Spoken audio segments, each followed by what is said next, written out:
दुर्ग छत्तीसगढ़ में press reporter club दुर्ग जिला अध्यक्ष गोपाल निर्मलकर एवं पत्रकार संजय दुबे मीडिया के माध्यम से जेल की कुछ जानकारियां लिया। अपराध की सजा को केवल दंड तक सीमित रखना समाज के लिए कभी स्थायी समाधान नहीं रहा। छत्तीसगढ़ के दुर्ग स्थित केंद्रीय जेल में संचालित जेल उद्योग निगम इस सोच को जड़ से बदलता है।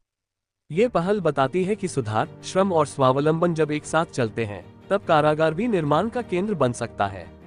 ऊंची दीवारों के भीतर पसीने से सींचे गए सपने आज स्वदेशी उत्पादों के रूप में समाज तक पहुंच रहे हैं।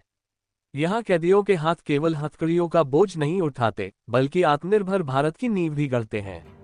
शुद्ध सरसों तेल की स्वच्छता, आम और नींबू जैसे मिश्रित अचारों का पारंपरिक स्वाद, गोबर कंडों और गोकास्ट से जुड़ी पर्यावरण संवेदनशील सोच, लकड़ी से निर्मित कलात्मक वस्तुएं तथा आधुनिक आवश्यकता के अनुरूप एलईडी बल्ब, हर उत्पाद श्रम की गरिमा और कौशल की पहचान बन चुका है। ये सिर्फ वस्तुएं नहीं, बल्कि बदलती मानसिकता का प्रमाण है। जेल उद्योग निगम का उद्देश्य स्पष्ट और अडिग है: कैदी को अपराधी नहीं, कारीगर बनाना।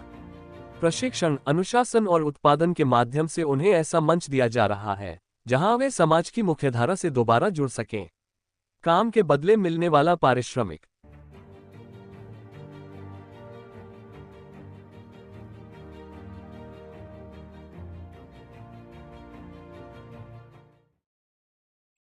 जी सर, बताएंगे क्योंकि दुर्ग जेल के बारे में पूरे छत्तीसगढ़ में चर्चा है कि यहाँ पर कैदियों को अपने पैरों में खड़ा करने के लिए विभिन्न रोजगार मूलक योजनाएं चलाई जा रही है। किस तरह की योजनाएं हैं सर, और इसका लाभ कैदियों को किस तरह से? केंद्रीय जेल दुर्ग में वर्तमान में उद्योग संचालित है।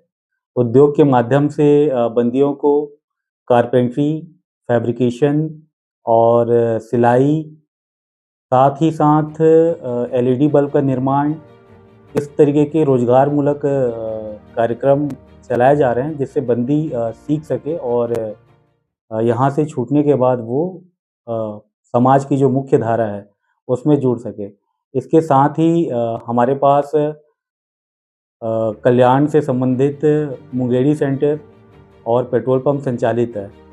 तो उसमें मुंगेरी सेंटर के माध्यम से बंदियों के द्वारा खाद्य जैसे नाश्ते की सामग्री वहाँ पर बनाई जा रही है और उसके माध्यम से वो समाज में जुड़ रहे हैं और साथ ही वो एक तरीके से वो प्रशिक्षण भी प्राप्त कर रहे हैं। सर, वर्तमान में दुर्ग जेल में सर स्टाफ की समस्याएं भी ऐसी जानकारी मिली है, डॉक्टर्स वगैरह नहीं, प्लस कई सारे स्टाफ की कमी बनी हुई है। वर्तमान में हमारे केंद्रीय जेल दुर्ग में 2 डॉक्टर के पद हैं, जिसमें डिस्ट्रिक्ट एडमिनिस्ट्रेशन के माध्यम से यहाँ पर विजिटिंग डॉक्टर आ रहे हैं। सर, लगभग कितने कैदी अभी वर्तमान में दुर्ग जेल?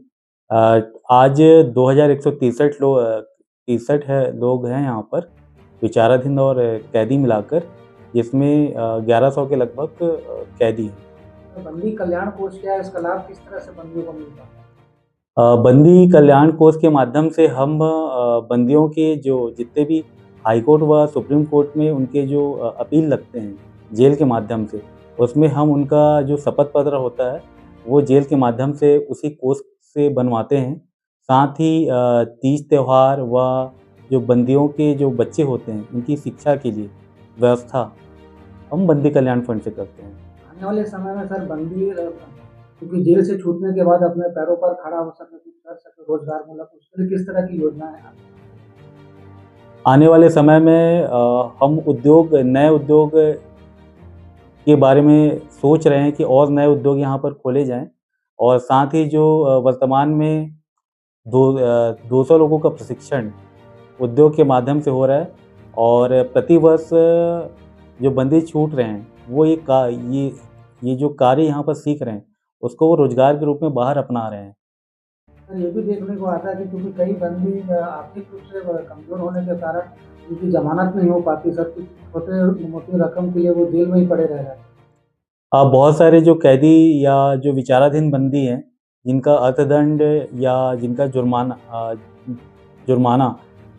छोटा होता है, जो 2-2.5 हज़ार रुपये तक होता है, वो हम बंदी कोष से उसका भुगतान करवाते हैं। नाम बताना। मैं मनीष संभाकर, जेल अधीक्षक, केंद्रीय जेल दुर्ग।